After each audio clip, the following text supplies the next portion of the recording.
Jadi yang mengatakan mendidik anak sejak SD, betul. Mendidik anak sejak TK, betul. Mendidik anak masuk PAUD TK, betul. Tapi yang lebih awal adalah mendidik anak dari sejak memilih ibunya. Kalau ibu jumpa anak kecil di pinggir jalan, anak kecil umur 5 tahun, rambutnya 3 warna, merah, kuning, kelabu, kukunya hitam, pakai kutek panjang, kira-kira siapa yang mengajar dia itu? Ibunya di rumah. Makanya ibu itu disebut dengan al-madrasatul ula. Ibu adalah sekolah yang pertama. Sebelum ada TK, sebelum ada PAUD, sebelum ada SD, sekolah yang pertama membentuk anak adalah ibu. Jadi dalam Islam, pendidikan yang pertama adalah saat memilih ibunya. Jadi kalau mau anak-anak Indonesia ini baik, maka perbaiki ibunya, mesti diperbaiki.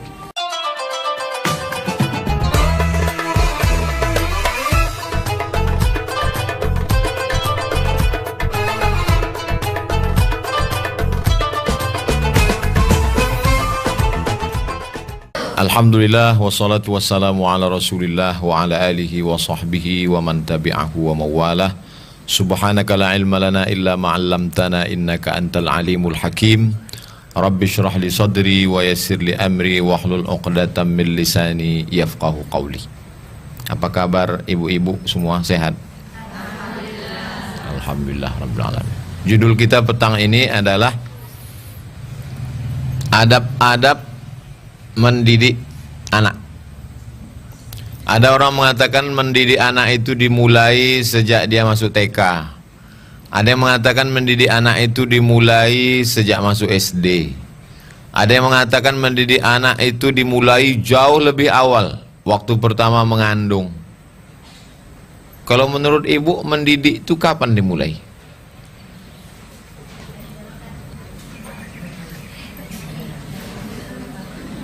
Dari dalam kandungan, kata ibu.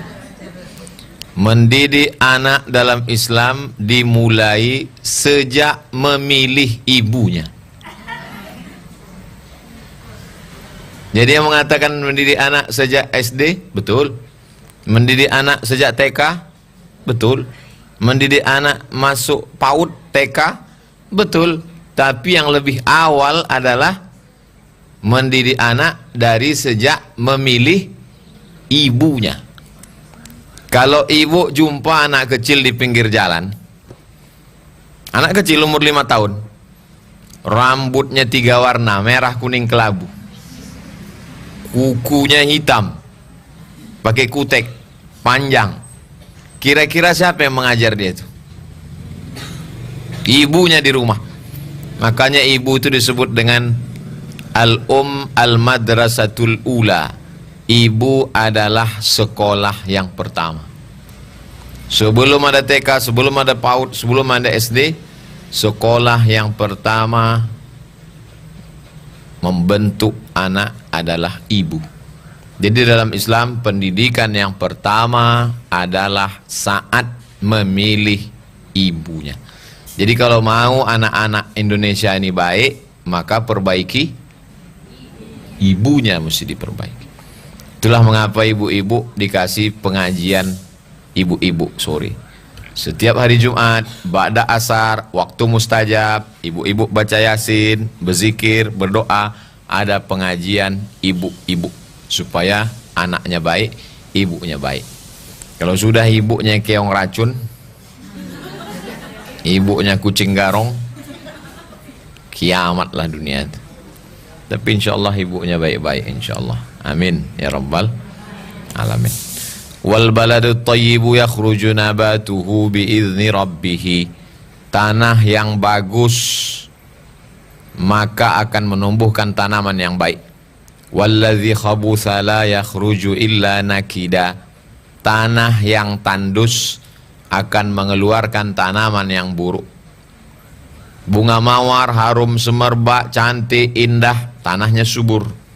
Tapi kalau gurun pasir, kaktus, ditengok tak menarik, berduri, tak ada harumnya, silap-silap hidung bengkak kena tusuk.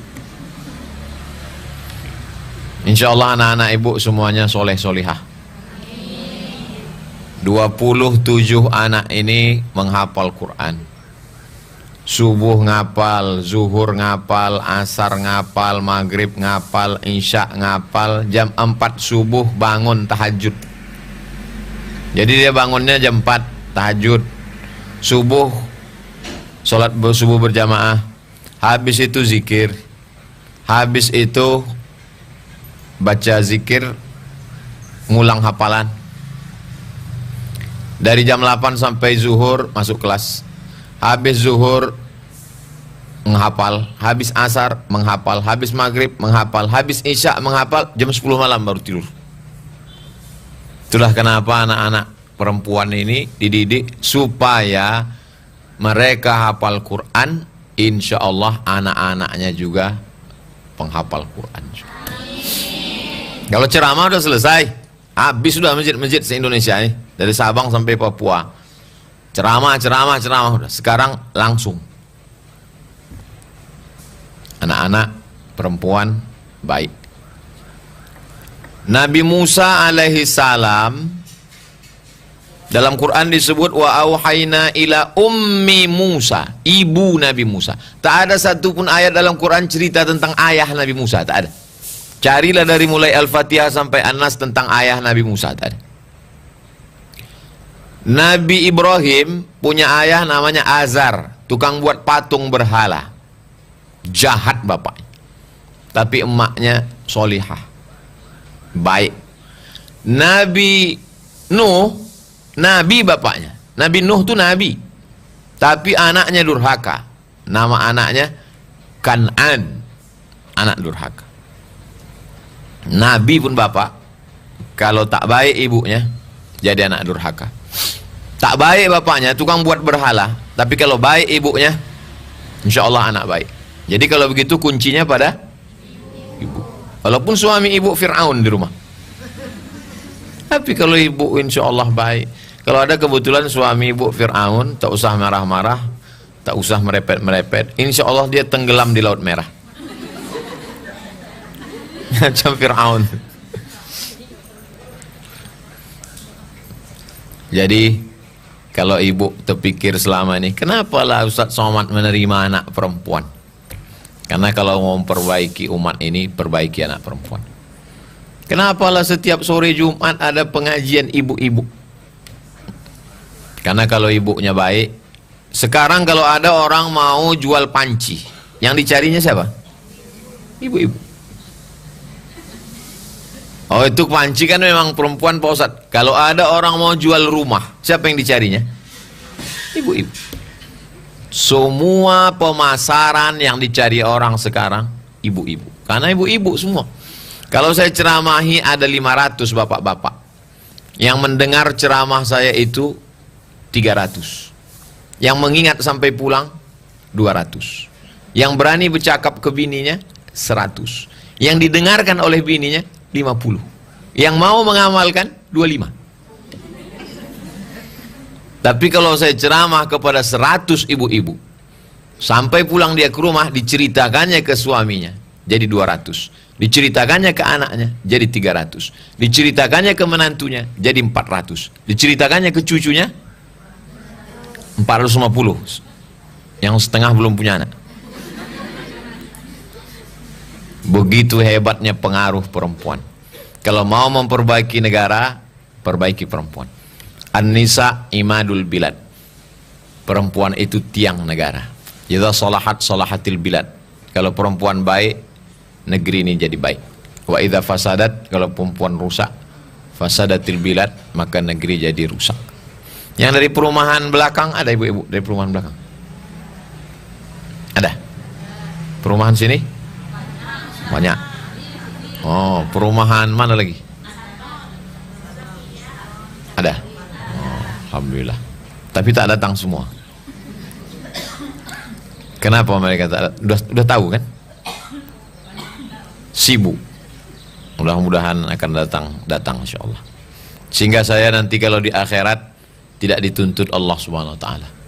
Ada Abdul Somad itu buka pengajian. Oh, dia cuma ceramah di masjid-masjid besar aja. Di Masjid Istiqlal, di Masjid An-Nur. Enggak, saya buka pengajian. Abdul Somad, ada kau buka pengajian? Ada. Ada kau wajibkan mereka pakai seragam, wajib beli jilbab, siapa yang kredit tak lunas tak boleh datang? Ada. Ada pakai iuran-iuran? Tak ada. Sehingga nanti di akhirat saya tak dituntut Allah Subhanahu wa taala.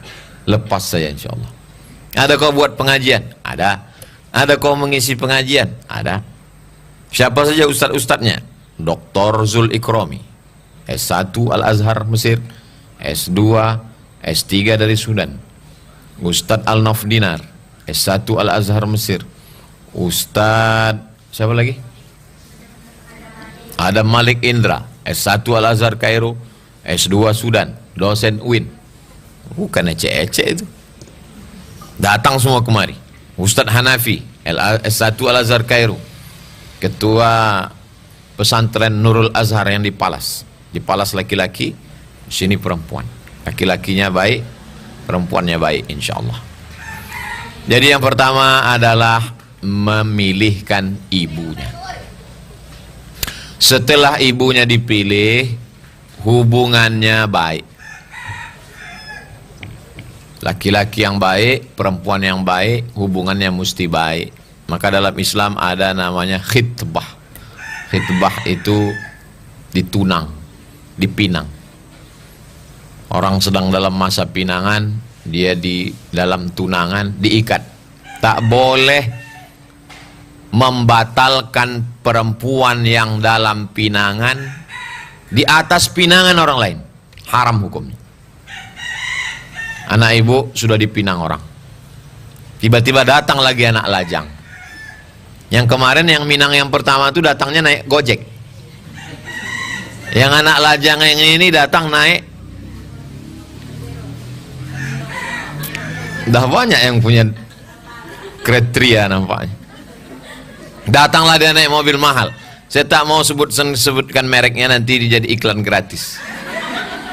Datanglah dia pakai mobil mahal yang harganya 1 miliar.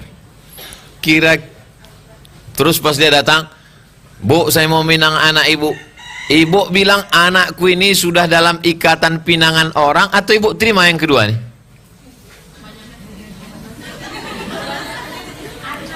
Jangan sampai ibu bilang wani piro.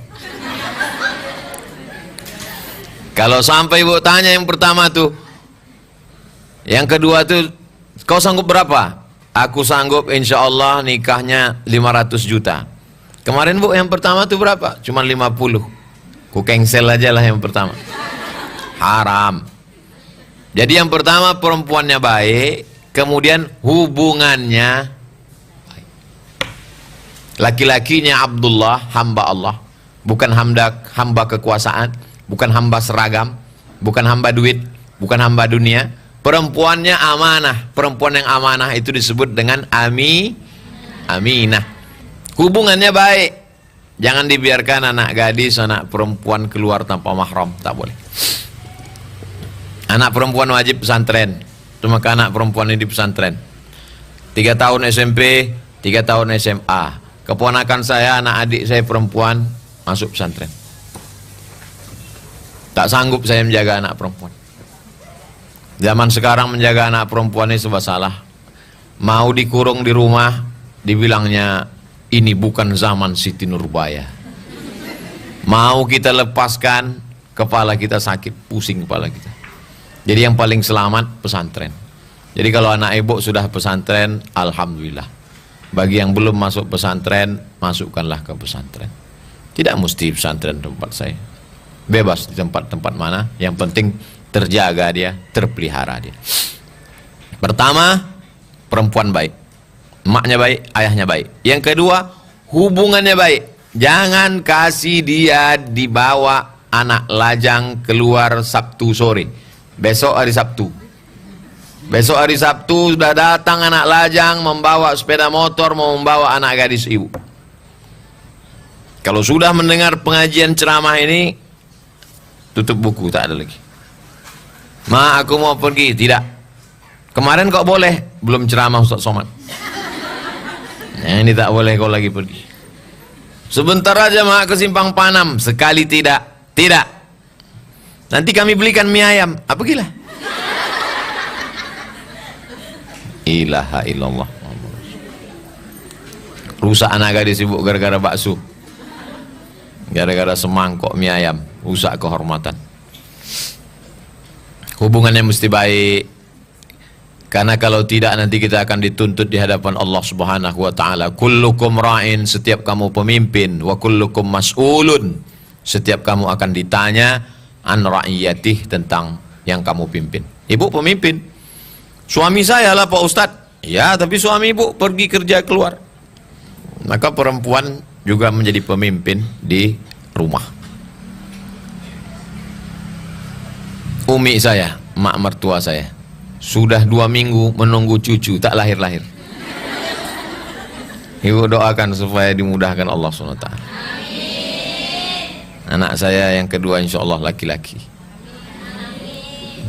Ingin punya anak perempuan, dikasih Allah 25 orang perempuan. Laki-laki perempuan sama-sama apa? Sama-sama baik. Yang penting jaga. Ini banyak orang sekarang, anak ibu berapa? 3, tapi perempuan. Apa pula pakai tapi? Perempuan baik, laki-laki baik. Asal jangan anak ibu laki-laki atau perempuan. Inilah nggak jelas Pak Ustaz. Mukanya laki-laki tapi macam-macam perempuan. Na'udzu. Yang pertama, perempuannya baik, laki-lakinya baik. Yang kedua, hubungannya baik. Dinikahkan dengan orang baik. Man ala salasa banatin, siapa yang punya 3 anak perempuan, fa'addabahunna, dididiknya dengan baik. Wa zawwajahunna, dinikahkannya dengan orang baik-baik. Wa ahsana ilaihinna, dia buat baik sampai mati. Falahul jannah, surgalah baginya. Punya anak perempuan, dididik dengan baik, dinikahkan dengan orang baik-baik, buat baik sampai mati, surga bagi. Anak saya perempuan 2 Pak Ustadz, mudah-mudahan bertambah 1 lagi. Anak saya 3 perempuan Pak Ustadz, bagus. 4 Pak Ustadz, bonus. Baik, tak ada yang tak baik. Kita lanjutkan. Setelah hubungannya baik, dinikahkan dengan orang baik, dengan acara yang baik, sekarang nikahnya baik, akadnya baik, tapi walimahnya tak baik. Saya berapa kali datang acara walimah, sampai pintu pulang lagi. Sampai hati Pak Ustadz, ya jauh-jauh kami ngantar surat undangan ke Rimbo Panjang. Kenapa Ustadz tak datang? Aku datang, saya bilang. Kok Ustadz gak masuk ke dalam? Gimana aku mau masuk? Baru sampai pintu kalian kasih lagu jatuh bangun aku mengejarmu. Bagus aku pulang. Pentasnya tinggi, penyanyinya rok pendek. Daripada aku salah suap, bagus aku pulang. Nanti kalau anak ibu nikah walimah, undanglah marawis. Tahu marawis? Nasyid, hadrah, rebana. Jangan lagi pakai yang macam-macam. Ini semua untuk kebaikan-kebaikan. Kita lanjutkan. Kemudian setelah nikahnya baik, anak perempuan pun mengandung. Maka ketika dia mengandung itu, inna khalaqnal insana min nutfatin amsyajin. Kami ciptakan perempuan itu dari cairan yang bercampur.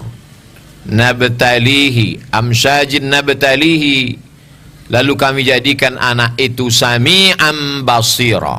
Ternyata anak dalam kandungan sudah sami'an, mendengar, basira, melihat. Itu maka ibu yang sedang mengandung disuruh membaca yang baik-baik. Banyak-banyak sholawat, banyak-banyak istighfar, banyak-banyak zikir, banyak-banyak tahlil, tasbih, subhanallah, tahmid, alhamdulillah, takbir, Allahu akbar, subhanallah, walhamdulillah, wala ilaha illallah, wallahu akbar, tahlil, la ilaha illallah, sholawat, Allahumma salli ala sayyidina Muhammad wa ala ali sayyidina Muhammad. Nah itu semua dibacanya karena ternyata anak mendengar di dalam. Dari mana Nabi Muhammad SAW tahu itu? Padahal Nabi tak bisa tulis, tak bisa baca. Karena Nabi mendapat wahyu dari Allah Subhanahu wa Ta'ala. Belum ada USG, belum ada lagi alat untuk mengetahui bagaimana janin di dalam. Tapi Nabi Muhammad SAW sudah tahu. Wa ma yantiqu 'anil hawa in huwa illa wahyun yuha. Nabi tidak bicara mengikut akalnya, bukan karena hawa nafsunya.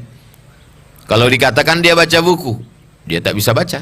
Nabi Muhammad tak bisa membaca, tapi dia hafal Quran.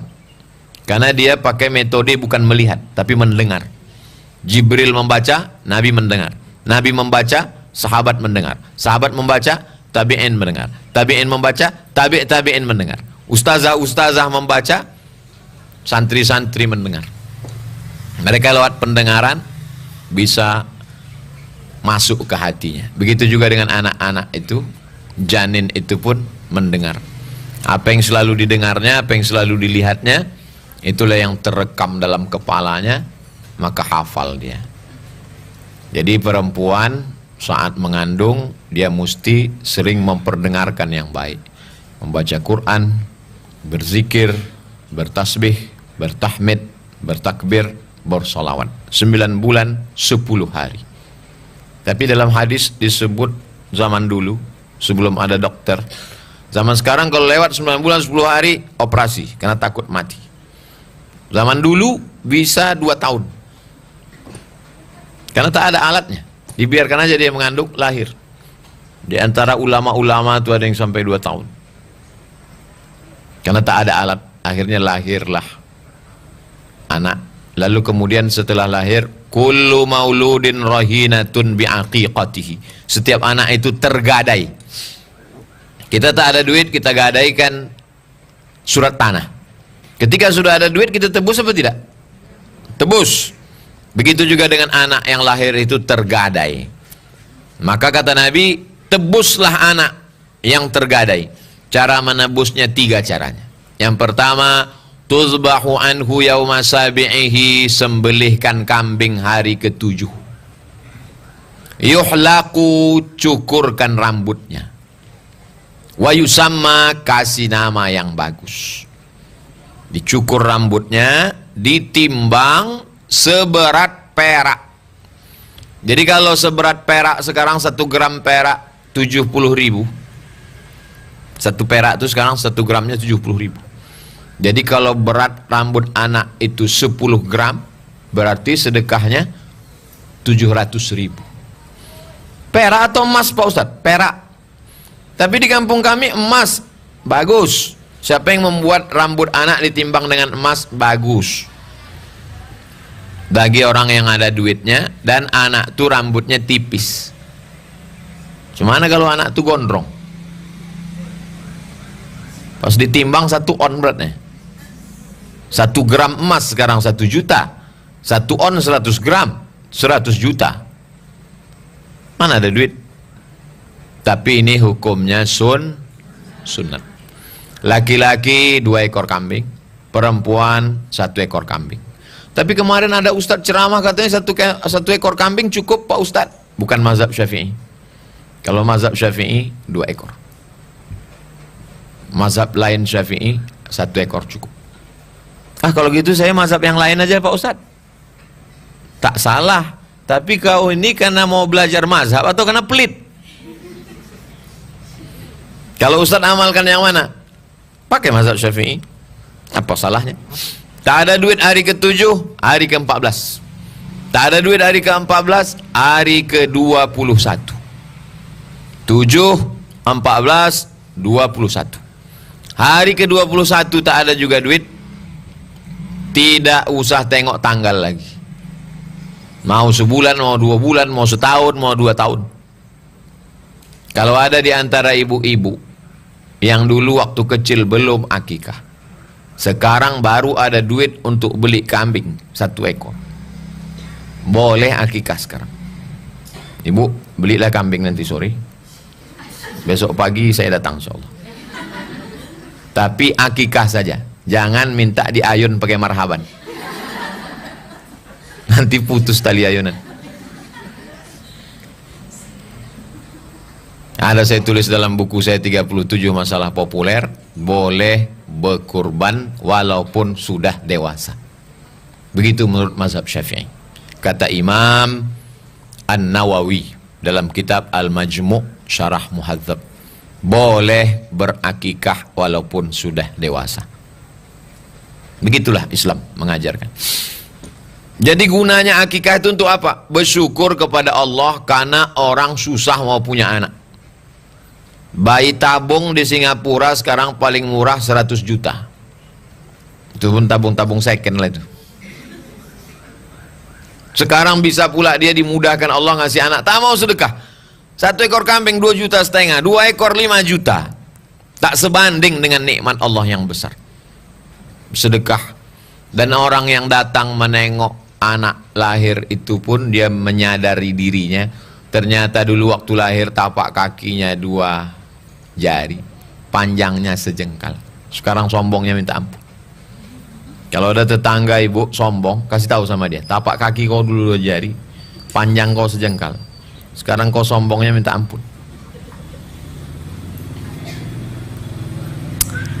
Setelah diakikahkan, dipotongkan rambutnya, dikasih nama yang baik-baik, yang bagus-bagus.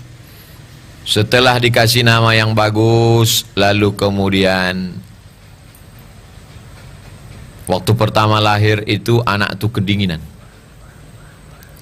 Tempat yang paling nyaman di dunia ini rahim. Karena waktu musim dingin, hujan, kedinginan, dia di dalam hangat. Waktu sedang panas, berkeringat, dia di dalam sejuk.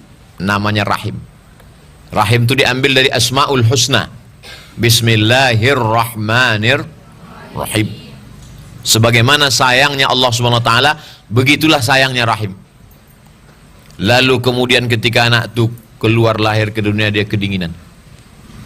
Maka anak-anak yang lahir kedinginan itu dimasukkan ke dalam kotak. Yang anak itu bisa hangat di dalam. Apa nama kotak itu? Kompor? Hah? Karburator?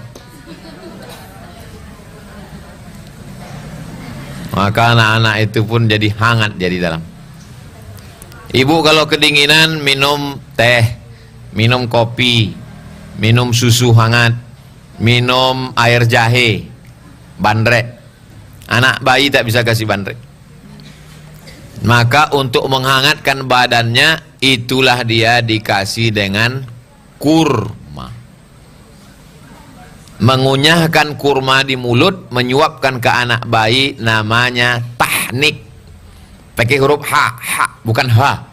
Pakai ha, tahnik namanya. Dikunyahkan kurma.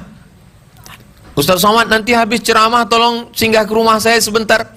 Mau apa, Bu? Anak saya mau tahnik. Iyalah, saya bawalah kurma.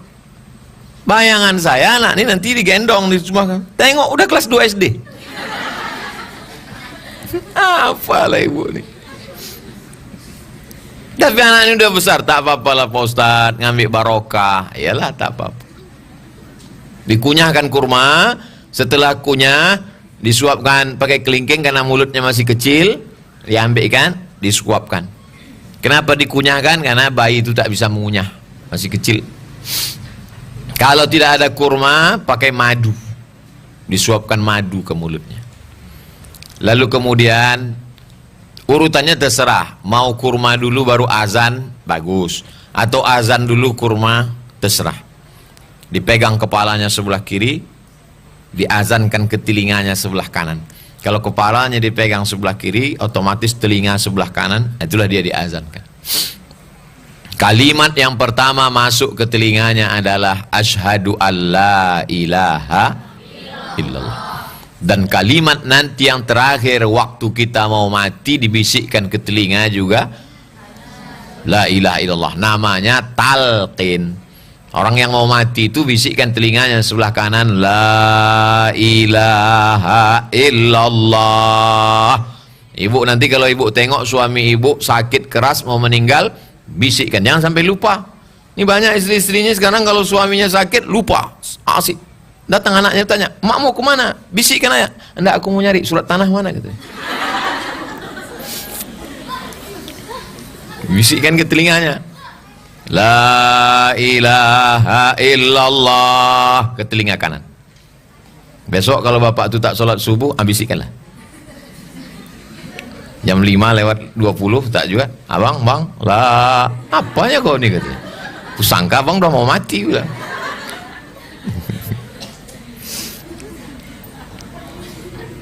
Lahir anak diazankan. Makanya dalam Islam diajarkan utlubil ilma minal mahdi ilal lahdi. Tuntutlah ilmu dari buayan hingga ke liang lahat. Maksudnya buayan itulah anak yang sedang dibuai, itu dibuai. Orang Melayu nyebutnya buai atau ayunan. Dibisikkan, lalu kemudian sampai mau ke liang lahat pun juga tetap dibisikkan talqin la ilaha illallah. Lahirnya diazankan, dikasih kurma, diakikahkan hari ke-7. Setelah itu berikutnya adalah mengajarkan pendidikan agama. TK Quran Az-Zahra. Jadi di sini ibu-ibu dari mulai anak kecil dididik Quran sini. Pagi ibu antar anak ibu kemari. Habis maghrib ada ibu-ibu yang anaknya pagi masuk TK sini. Pagi antar anak. Maghrib antar. Habis asar emaknya pulang. Jadi di sini semuanya ada. Tidak ada alasan nanti di hadapan Allah Subhanahu wa taala, kenapa anak kau tak pandai mengaji? Karena tak ada tempat kami guru mengaji. Ada. Ustazah asal habis maghrib terduduk di sini. Kenapa kau tak mengaji? Mahal bayaran mengaji 500.000. Tak ada. Tak ada dikutip orang mengaji di sini. Bebas. Datanglah, bawa anak-anak mengaji. Kenapa istri kau tak pengajian? Karena ada tempat mengaji. Ada. Habis asar ibu-ibu. Malam anak SD, anak SMP mengaji. Bebas. Ibu-ibu pun kalau mau mengaji malam boleh datang. Tak ada ditulis larang. Ibu-ibu dilarang masuk. Tak ada. Tak ada. Bebas. Tidak ada alasan orang di daerah pesantren Az-Zahra ini tak pandai membaca Quran. Sehingga nanti saya tidak dituntut di hadapan Allah Subhanahu wa taala, la tus'alunna yauma idzin anin na'im. Abdul Somad, kau kenapa cuma ceramah aja? Kau maunya ceramah kalau diundang gubernur, diundang bupati, diundang menteri, diundang orang hebat, sultan-sultan, raja-raja. Kalau diundang ke luar negeri, ceramah di daerah sekitar. Enggak, kita buka semuanya. Anak TK ada, anak SD ada, anak SMP ada, ibu-ibu sore ada. Bapak-bapak kenapa Ustaz tak buat? Bapak cari aja sendiri. Ada masjid di situ, ada masjid di sana. Nah ini semua tak lain tak bukan dalam proses pendidikan. TK Quran. Paling tidak anak-anak ibu nanti hafal juz 30 dari Amma Yatasa'alun. Habis itu masuk SD Quran. Habis SD Quran, SMP Quran. Habis SMP Quran, SMA Quran. Habis nanti mereka kelas 2. Tahun ini masuk anak baru kelas 2. Tahun depan kelas 3. Kenapa Ustaz tak langsung masuk SMA? SMA itu kelanjutan dari hafalan sekarang. Untuk apa dibuka SMA tak bisa baca Quran? Kalau mereka tamat nanti sekarang 1 tahun 10 juz, 3 tahun 30 juz, SMA dia udah tak ngapal lagi. Dia mengulang hafalannya. Diawali dari TK Quran, TK Quran, SD Quran, SMP Quran, SMA Quran.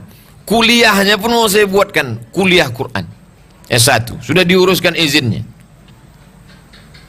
Supaya tak ada alasan di hadapan Allah Subhanahu wa taala. Kenapa umat ini tak pandai baca Quran? Kenapa buta huruf Al-Quran? Kenapa kau cuman pandai khutbah, pandai ceramah aja Abdul Somad? Itulah gunanya.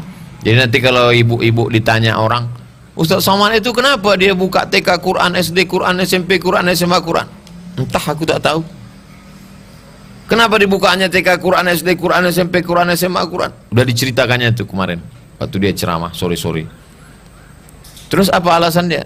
Entah, ngantuk kali, aku tak fokus kali, aku bilang entah apa-apa katanya. Dia pun nampak aku kadang-kadang berbayang-bayang waktu ceramah tuh, kadang-kadang 3 aku tengok dia. Nah, udah 40 menit saya ceramah. Tadi jam 5 kurang 10, sekarang jam 5.30. TK Quran, SD Quran, SMP Quran, SMA Quran, kuliah saya tak wajibkan. Anak keponakan saya termasuk santri-santri ini tak saya wajibkan mesti ngambil Quran. Kalau kata dia, aku Ustaz suka aku menggambar-gambar, aku mau jadi arsitek, aku mau jadi pengacara, aku mau jadi, tak bisa kita paksakan.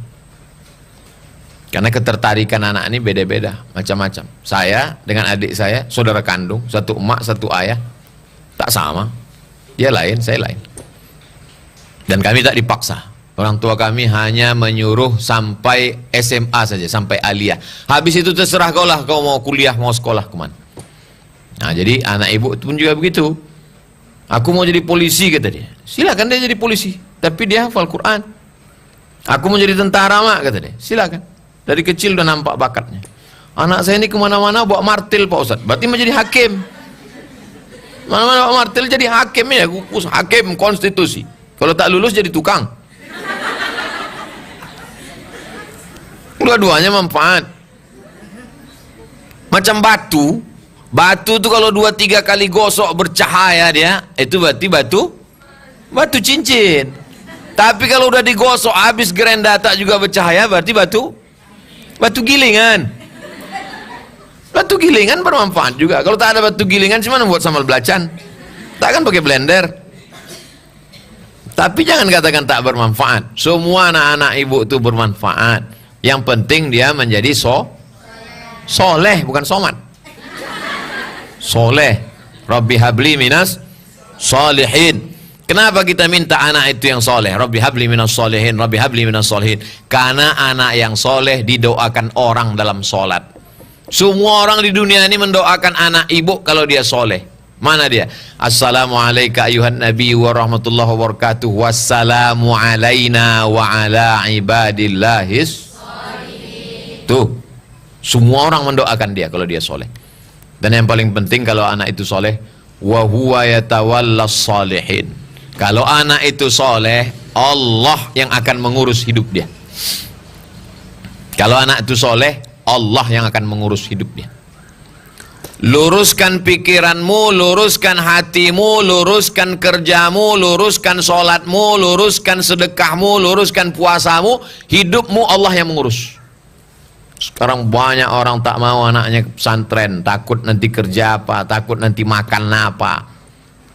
Anak kau tak sekolah agama? Enggak, nanti kalau anak pesantren nanti makan apa? Makanlah pula dipikirkannya. Kalau hidup ini cuma untuk makan, bagus kau jadi kucing. Ini otak, ini lambung.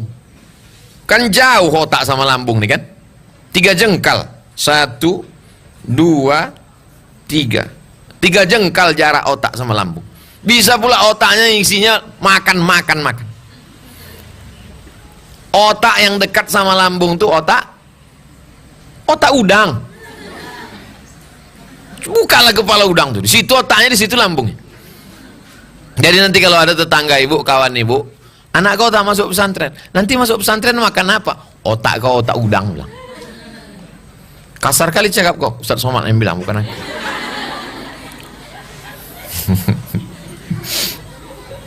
Makan ini Allah Ta'ala mengurus. Kita hanya mencari. Dikasih Allah Subhanahu Wa Ta'ala. Berapa banyak tak kita cari, datang dia. Berapa banyak sudah ada makanan, tak sanggup kita makan. Tengoklah ibu-ibu ini banyak makanan, tak dimakan.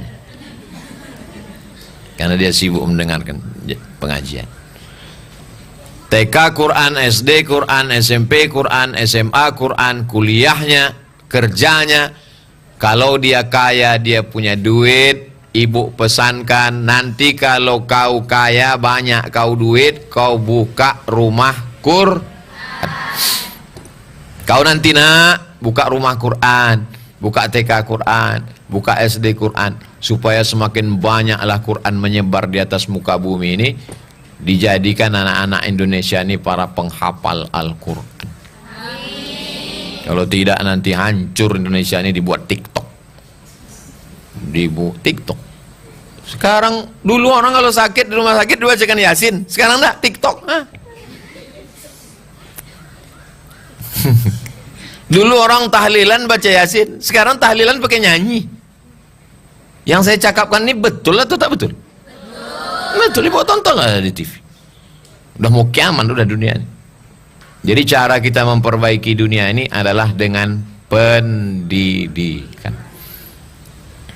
Sampai akhirnya proses pendidikan anak ini, banyak orang sekarang berpikir ibu-ibu menangis dia menengok anaknya duduk di pelaminan. Ibu nangis kenapa, Bu? Saya haru, Pak Ustaz. Haru kenapa? Pendidikan saya sudah selesai, Pak Ustaz. Anak saya sudah nikah. Kata siapa? Kata siapa pendidikan sudah selesai? Nikah anak ibu hari ini. Nikah dia hari ini. 3 hari sesudah itu datang dia. Rambutnya macam durian. Antingnya 15. Roknya pendek, bajunya pendek. Kukunya panjang. Ibu diam atau terus mendidik? Tak boleh ibu diam. Nengok dia begitu, ibu diam aja. Bukan tanggung jawabku lagi, tanggung jawab lakimu. Tak. Ibu mesti panggil lakinya. Tukang durian, kenapa rambut anak ini kau sulap pula menjadi macam durian? Ibu tanggung jawab di hadapan Allah Subhanahu wa taala. Anakku ini di rumah dulu pakai jilbab, bajunya panjang, kenapa sekarang kau robah bentuknya macam ini? Bertanggung jawab di hadapan Allah Subhanahu wa taala. Berapa banyak ibu-ibu memandikan anaknya waktu kecil, dia juga memandikan jenazah anaknya. Dia yang mengajar anaknya la ilaha illallah waktu kecil, dia juga mentalkinkan la ilaha illallah. Pendidikan ibu berhenti sampai 2 gendang. Kalau tidak ibu mati duluan, anak itu mati duluan. Batas pendidikan dalam Islam tak ada umur. S1 22, S2 25, S3 27, tak ada dalam Islam. Dalam Islam pendidikannya sampai mati. Kau tak ikut pengajian? Itu ada majelis taklim pengajian Az-Zahra tempat Ustaz Somad. Enggak, aku udah cukup umur. Tak ada. Jadi siapa ibu-ibu yang ibu ajak kemari mengatakan aku tak perlu pengajian, berarti dia sudah mati. Karena pendidikan dalam Islam berhenti kalau kita mati. Itulah kaji kita petang ini, lebih kurang 45 menit. Dari jam 5 kurang 10 sampai jam 5.35. 45 menit tausiah, 15 menit tanya jawab. Ada yang mau ibu tanyakan, bisa langsung pakai mikrofon, bisa ditulis di kertas. Anak-anak santri juga boleh tulis di kertas. Nanti kita bahas dalam tanya jawab insyaallah. Syukran. Assalamualaikum warahmatullahi wabarakatuh. Waalaikumsalam. Apakah sunnah termasuk akikah bayi yang meninggal dalam kandungan? Bayi yang meninggal dalam kandungan, baik sebulan, 2 bulan, 9 bulan, gugur, meninggal dunia, kalau mau diakikahkan orang tuanya, hukumnya mubah, hukumnya boleh, terhitung sebagai sodakoh. Sudah saya tulis dalam buku tanya jawab akikah. Saya ulang sekali lagi. Anak yang gugur belum sampai 7 hari dilahirkan, kalau orang tuanya mau mengakikkan, hukumnya mubah, boleh. Dan kambing yang dimakan beramai-ramai itu terhitung sebagai sedekah.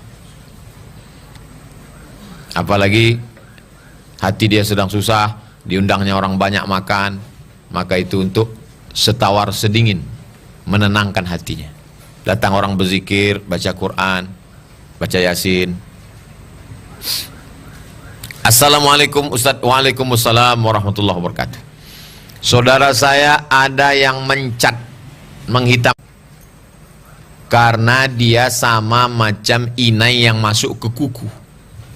Ibu kalau pakai inai, orang Melayu disebut inai, daun pacar, ditumbuk dipasang, habis itu kuku berubah jadi merah, habis itu berwuduk, wuduknya masuk tak ke kuku? Masuk.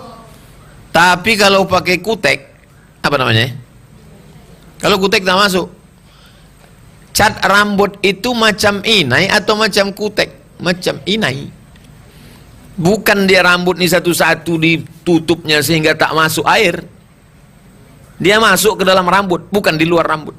Jadi kalau ada orang mengecat rambut, waktu dia mandi, airnya masuk ke rambut, bukan terhalang karena cat itu. Kecuali dicatnya pakai cat. Sehingga waktu dia mandi, tak masuk air itu ke rambut, tak sah mandinya. Kalau tak sah mandi besarnya, maka tak sah sholatnya. Itu tentang hukum mengecat. Tapi tak disebutkannya di sini apakah yang ngecat rambut itu laki-laki atau perempuan. Tapi saya yakin ini laki-laki. Karena kalau perempuan, tak boleh rambut dia ditengok laki-laki yang tak mahram. Saya Pak Ustadz perempuan, bolehkah saya cat rambut saya? Yang menengok rambutmu kan suamimu. Kalau yang menengok itu suami dia boleh. Tapi kalau yang menengok suami orang, haram. Dicatnya rambutnya karena dia takut suaminya menengok dia tua. Biar nampak muda, dicatnya rambutnya. Boleh hukumnya. Mubah, tak apa-apa. Tapi yang menengoknya cuma suami dia, bukan suami orang. Perempuan tidak boleh ditengok laki-laki tak mahram, kecuali wajah dan tapak tangan. Wajah sama tapak tangan boleh. Yang dimaksud dengan tapak tangan, zahiruha wa batinuha. Ini boleh, ini boleh. Ini boleh, ini boleh. Makanya lengan ibu sampai kemari. Kalau ada ibu yang membuat baju sampai kemari, tak apa-apa juga. Ada pernah saya tengok perempuan sampai kemari baju. Dianggapnya tapak tangan itu ini saja. Zahiruha wa batinuha. Ini boleh, ini boleh. Assalamualaikum warahmatullahi wabarakatuh. Ustadz, apa hukum seorang ibu menelantarkan anaknya? Menjaga anak itu hukumnya wajib.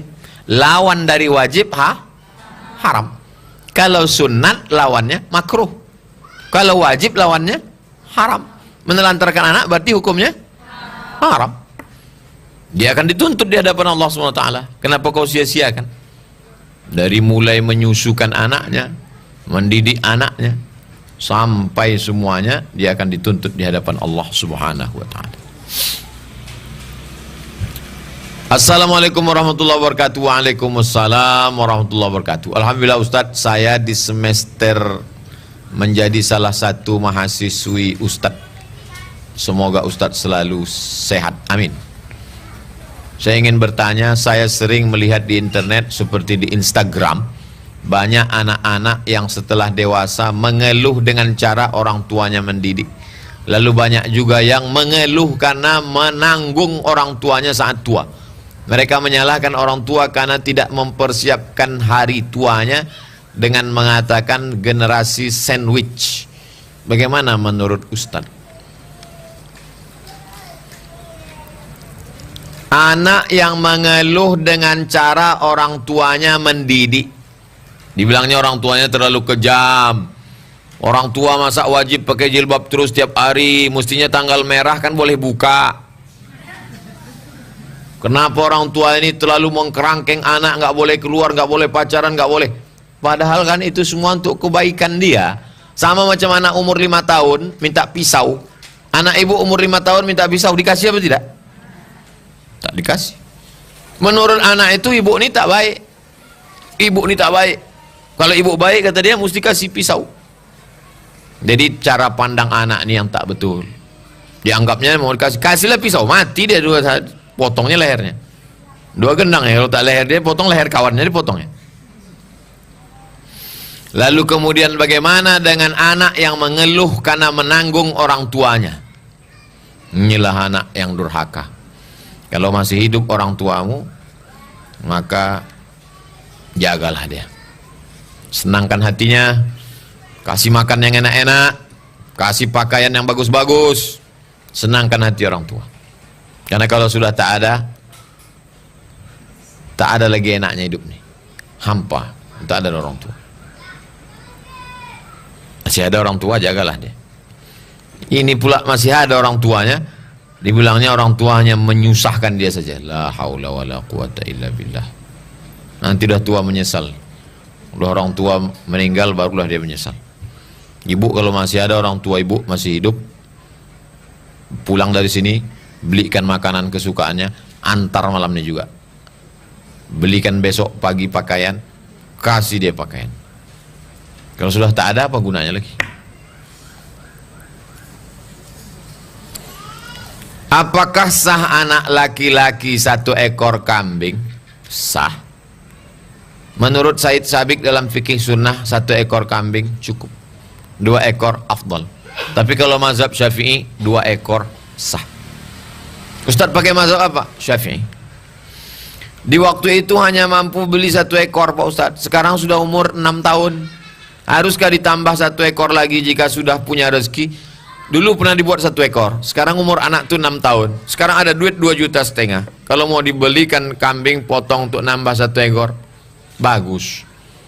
Sayang Pak Ustadz, untuk dia masuk sekolah aja lah. Tak apa-apa.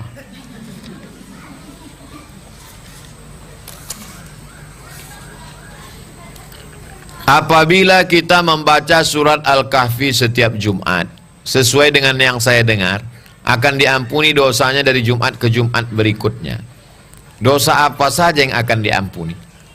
Man qara'a surat Al-Kahfi yaumal Jumu'ah. Siapa yang baca surat Al-Kahfi hari Jumat, petang Jumat, sore Jumat, malam Jumat, adha'a lahum min nur, Allah berikan dia cahaya ma bainal jumu'ataini, sampai Jumat yang akan datang. Begitu bunyi hadisnya. Siapa yang membaca surat Al-Kahfi hari ini? Ibu yang sudah baca, alhamdulillah. Bagi yang belum baca, waktunya tinggal 30 menit lagi. InsyaAllah masih sempat. Sampai azan maghrib habis. Ini jangan-jangan Ustadz yang ceramah, Ustadz pun belum baca. Saya baca tadi malam habis maghrib. Habis maghrib saya baca Al-Kahfi, habis itu baca Yasin, habis itu hadiahkan ke orang tua. Ya Allah, sampaikanlah pahala bacaan surat Al-Kahfi dan surat Yasin kepada almarhum, almarhumah, almarhumah, maghfir lahum warhamhum wa'afihim wa'afwan. Baca Al-Kahfi sore Jumat, petang Jumat, malam Jumat, siang Jumat, diberikan Allah cahaya sampai ke Jumat yang akan datang. Saya bisa membedakan ini kipas, ini tiang, ini orang, ini lantai, ini atap. Itu karena mata atau karena cahaya? Karena cahaya, bukan karena mata. Siapa yang mengatakan kita bisa menengok ini karena mata? Nanti malam datang ke sini jam 1 malam, matikan lampu ini, buka mata lebar-lebar. Tak nampak. Itu menunjukkan kita melihat bukan karena mata, tapi karena cahaya. Siapa yang baca surat Al-Kahfi hari Jumat, diberikan Allah cahaya sampai ke Jumat berikutnya. Cahaya apa maksudnya? Cahaya hidayah, sehingga bisa membedakan mana yang hak, mana yang batil, mana yang betul, mana yang batil, mana betul, mana batil. Sekarang yang batil kata orang betul, yang betul kata batil, yang batil disangka betul, yang betul disangka batil. Tengoklah di medsos itu. Orang yang betul dikatakan batil, yang batil dikatakan betul. Itu maksudnya. Tapi katanya kalau baca soal Kahfi diampuni Pak Ustadz. Orang yang sholat diampuni dosanya. Tak mungkin dia baca surat Al-Kahfi tak sholat. Pasti dia sholat. Maka diampuni dosanya, betul. Dosa yang mana? Dosa yang kecil-kecil, shaghair.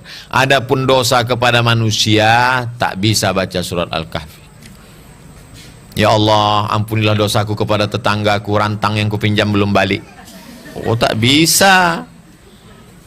Kita akan dituntut nanti di hadapan Allah SWT. Semua yang sangkutan-sangkutan di dunia ini mesti cepat-cepat. Kalau tidak nanti kita akan dituntut di hadapan Allah. Ada orang yang sholatnya cukup, puasanya cukup, zakatnya cukup, haji umrohnya cukup, tapi tetap kena sangkutan. Kenapa? Karena masih ada sangkutan dengan manusia. Bertetangga, dekat rumah, berjiran, berkawan, jangan ada sangkutan-sangkutan. Nanti kita akan dituntut di hadapan Allah SWT. Nanti Idul Fitri kan bisa Pak Ustaz? Iya, kalau nyawa kau sampai Idul Fitri. Kalau malaikat maut datangnya Sya'ban. Apakah seluruh dosa yang kita lakukan selama seminggu Pak Ustaz? As-saghair, yang kecil-kecil. Illa man taba, siapa yang bertaubat, wa amana, beriman dengan baik, wa amila amalan salihah, beramal soleh. Siapa yang bertaubat, beramal soleh, beriman, yubaddilullahu sayyiatihim hasanat, segala yang buruk-buruk diganti Allah dengan yang baik-baik. Semua orang yang bertaubat diterima Allah SWT taubatnya. Semua orang yang sholat dihapuskan dosa-dosanya yang kecil-kecil. Adapun yang terkait dengan manusia, tidak bisa ditebus dengan sholat, tak bisa ditebus dengan yasin, tak bisa disebut dengan al-kahfi, mesti dibayarkan, dibalikkan. Pinjam meminjam, hutang piutang akan diminta tanggung jawab di hadapan Allah Subhanahu wa taala. Apalagi kalau sampai mencuri, apalagi kalau sampai menyantet orang. Oh. Tetangga renovasi rumah, kumat darah tingginya, pergi dia ke dukun. Siramkannya air orang mati, biar supaya warungnya setiap orang lewat macam kuburan. Pergi ke dukun. Nauzubillah. Di antara dosa besar adalah sihir. Bahasa Arabnya sihir, bahasa Jawanya santet, bahasa Inggrisnya black magic. Black hitam, magic sihir. Masuk ke bengkel, ketok magic. Assalamualaikum Ustaz. Waalaikumsalam warahmatullahi wabarakatuh. Tidur terus bermimpi. Ketika bangun badan terasa habis dihimpit, padahal selalu membaca doa tidur. Bagaimana cara menghilangkannya Pak Ustaz? Apakah ada jin yang menikahi manusia? Juz 29 ada satu surat namanya surat Al-Jin. Kami, kata jin, minnal muslimuna wa minnal qasitun. Ada jin muslim, ada jin kafir. Makanya anak-anak ini habis sholat subuh diajak membaca zikir-zikir. Panjang zikir-zikir, ada buku. Nanti ibu bisa copy buku mereka. Habis subuh dibaca sekali, habis maghrib sekali. Tapi yang saya bimbing kalau saya sedang ada di pondok, habis subuh saja. Habis maghrib baca sendiri. Kalau bisa habis maghrib, tak bisa habis maghrib, habis isya, tak bisa habis isya pas mau tidur malam. Sedikit-dikitnya bacaan, Fatihah sekali, Qul huwallah 3 kali, Qul a'udzu falak sekali, Qul a'udzu birabbin nas sekali, pangkal Al-Baqarah alif lam mim sampai wa ulaika humul muflihun, ayat kursi, Allahu la ilaha illallahul qayyum, ujung Al-Baqarah 3 ayat, lillahi ma fis samawati sampai ujung. Habis itu solawat Allahumma sholli ala sayyidina Muhammad wa alihi wasallam. Habis itu tahlil la ilaha illallah 9. Fatihah sekali, Qulullah 3 kali, Qul falaq sekali, Qul nas sekali, pangkal Al-Baqarah alif lam mim sampai ulaika humul muflihun, ayat kursi Allahul qayyum, ujung Al-Baqarah lillahi ma fis samawati wa ma fil ard, solawat Allahumma sholli ala sayyidina Muhammad, ujung tahlil la ilaha illallah. Habis itu ditiupkan ke telapak tangan, dihembuskan ke muka, ke kepala, ke badan semua, untuk dijauhkan daripada gangguan setan. Ustadz pernah tak diimpit setan macam ini? Dulu waktu kuliah di Mesir kami menyewa rumah. Rumah ini rumah tua, murah. Kenapa rumah ini murah? Karena ada hantunya. Rumah yang lain 400, rumah ini 200. Di dalam rumah itu ada satu kamar yang tidak dipakai tempat tidur. Isinya buku semua. Karena siapa aja yang tidur di situ dihimpit hantu. Tidur saya di situ, tak ada hantu. Udah tua juga saya, belum pernah saya dihimpit hantu lagi. Entah hantu itu segan karena ditengoknya sesama hantu. Oh, ini hantu juga ini, kata dia. Di Maroko ada kamar, kata orang jangan tidur situ, ada hantu, nanti kau diimpit hantu. Banyak yang tidur di situ sesak napasnya bangun. Tidur saya di situ, tak ada hantu. Jadi kalau ada orang yang kerasukan hantu, diganggu hantu, selalu saya, kau diganggu hantu, mana hantu kau tuh? Sini. Oh, takbur Ustaz, sombong Ustaz. Nah, kita minta perlindungan kepada Allah. Bismillahilladzi la yadurru ma'asmi syai'un fil ardi wala fis sama. Dengan nama Allah kalau kusebut tak ada yang dapat memudaratkan di langit maupun di bumi. Masuk ke suku Talang Mama, Talang Jerinjing, suku Akit, suku Laut, masuk ke Sungai Kampar, terus sampai ke suku Laut, tidur di sana. Macam-macam, ditakut-takuti orang. Jangan kau masuk ke sana, nanti kau masuk diganggu jin, kau tak pulang-pulang. Pulang juga sampai sekarang, masih hidup. Jadi kalau doa tidak diganggu jin, insya Allah ada. Tapi kalau doa tidak ditangkap polisi, itu yang tak ada. Ustaz kasih doa supaya tak kena razia, tak pakai helm. Minta perlindungan kepada Allah Subhanahu wa ta'ala. La haula wala quwata illa billah. Keluar rumah serahkan diri kepada Allah. Bismillahi tawakkaltu ala Allah. La haula wala quwata illa billah.